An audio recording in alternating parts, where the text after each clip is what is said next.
If I Ran the Zoo by Dr. Seuss.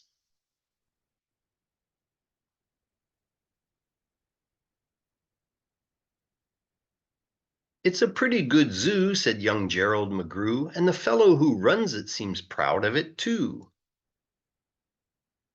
But if I ran the zoo, said young Gerald McGrew, I'd make a few changes. That's just what I'd do. The lions and tigers and that kind of stuff they have up here now are not quite good enough. You see things like these in any old zoo, they're awfully old-fashioned. I want something new. So I'd open each cage, I'd unlock every pen, let the animals go and start over again. And somehow or other, I think I could find some beasts of a much more unusual kind. A four-footed lion's not much of a beast. The one in my zoo will have 10 feet at least. 5 legs on the left and 5 more on the right. Then people will stare and they'll say, what a sight! This zookeeper, new keeper Gerald's quite keen. That's the gol-darndest lion I ever have seen. My new zoo McGrew will make people talk. My new zoo McGrew will make people gawk at the strangest odd creatures that ever did walk. I'll get for my zoo a new sort of a hen who roosts in another hen's topknot, and then another one roosts in the topknot of his, and another in his, and another in his, and so forth and upward and onward. Gee whiz.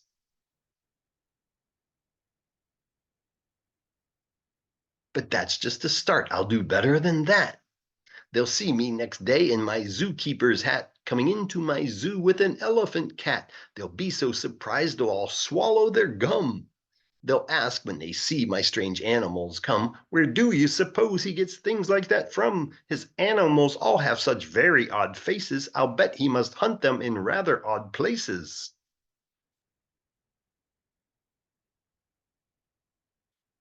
And that's what I'll do, said young Gerald McGrew.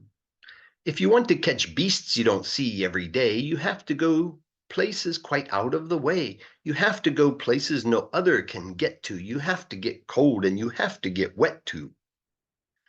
Up past the North Pole where the frozen winds squeal, I'll go and I'll hunt in my Skeagle mobile and bring back a family of what do you know? And that's how my new zoo McGrew will grow. I'll hunt in the mountains of Zomba-Matant with helpers who all wear their eyes at a slant and capture a fine fluffy bird called the bustard who only eats custard with sauce made of mustard, and also a very fine beast called the flustered who only eats mustard with sauce made of custard. I'll catch 'em in caves, I'll catch 'em in brooks, I'll catch 'em in crannies, I'll catch 'em in nooks that you don't read about in geography books. I'll catch 'em in countries that no one can spell, like the country of Matafapatafapel. In a country like that, if a hunter is clever, he'll hunt up some beasts that you never saw ever. I'll load up 5 boats with a family of jotes whose feet are like cows but wear squirrel skin coats, and sit down like dogs but have voices like goats, excepting they can't sing the very high notes. And then I'll go down to the wilds of Nantucket and capture a family of lunks in a bucket. Then people will say, now I like that boy heaps. His new zoo McGrew is growing by leaps. He captures them wild and he captures them meek. He captures them slim and he captures them sleek. What do you suppose he will capture next week? I'll capture one tiny, I'll capture one cute. I'll capture a deer that no hunter would shoot. A deer that's so nice he could sleep in your bed if it weren't for those horns that he has on his head. And speaking of horns that are just a bit queer, I'll bring back a very odd family of deer. A father, a mother, 2 sisters, a brother, whose horns are connected from one to the other, whose horns are so mixed they can't tell them apart, can't tell where they end and can't tell where they start.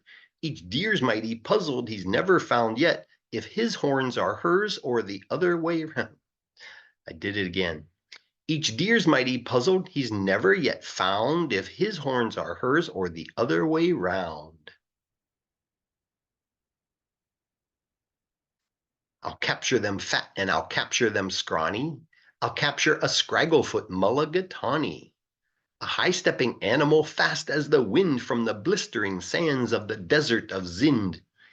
This beast is the beast that the brave chieftains ride when they want to go fast and find some place to hide. A mulligatawny is fine for my zoo, and so is a chieftain. I'll bring one back too. In the far western part of southeast North Dakota lives a very fine animal called the iota. But I'll capture one who is even much finer in the northeastern west part of South Carolina. When people see him, they will say, "Now by thunder, this new zoo McGrew is really a wonder."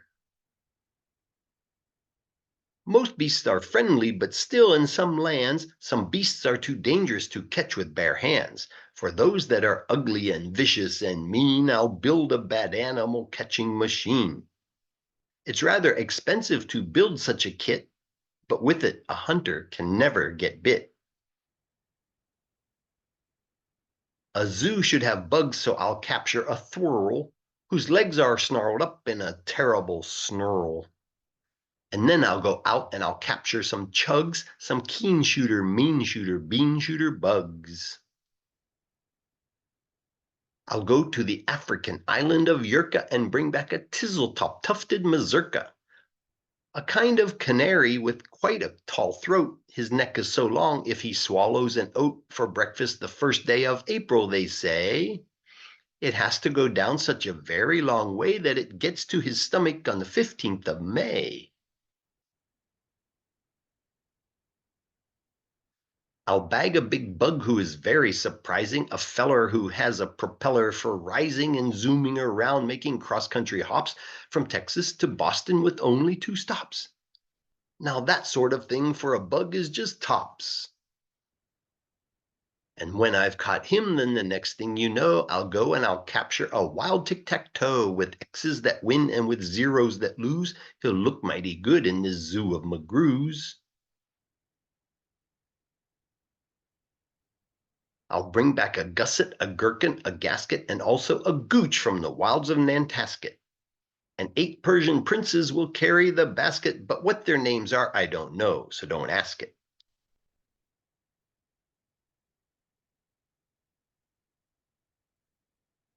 In a cave in Khartoum is a beach called a natch.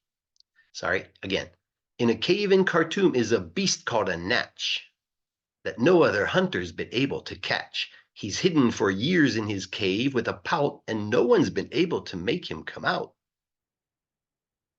But I'll coax him out with a wonderful meal that's cooked by my cooks in my cooker mobile. They'll fix up a dish that is just to his taste, 3 chicken croquettes made of library paste, then sprinkled with peanut shucks pickled and spiced, then baked at 600 degrees and then iced. It's mighty hard cooking to cook up such feasts, but that's how the new zoo McGrew gets beasts.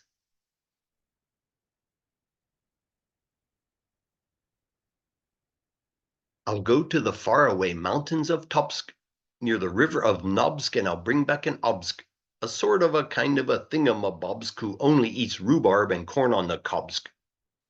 Then people will flock to my zoo in a mobsk. McGrew, they will say, does a wonderful jobsk. He hunts with such vim and he hunts with such vigor. His new zoo McGrew gets bigger and bigger. And speaking of birds, there's a Russian Paluski whose head ski is red ski and belly is blue ski. I'll get one of them for my Zooski McGrewski.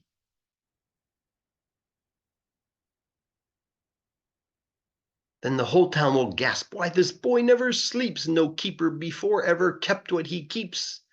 There's no telling what that young fellow will do." And then just to show them, I'll sail to Katru and bring back an Itkutch, a Preep, and a Prue, a Nurgle, a Nerd, and a Seersucker too. I'll hunt in the jungles of Hippo no Hungus and bring back a flock of wild Bippo no Bungus. The Bippo no Bungus from Hippo no Hungus are better than those down in Dippo no Dungus and smarter than those out in Nippo no Nungus.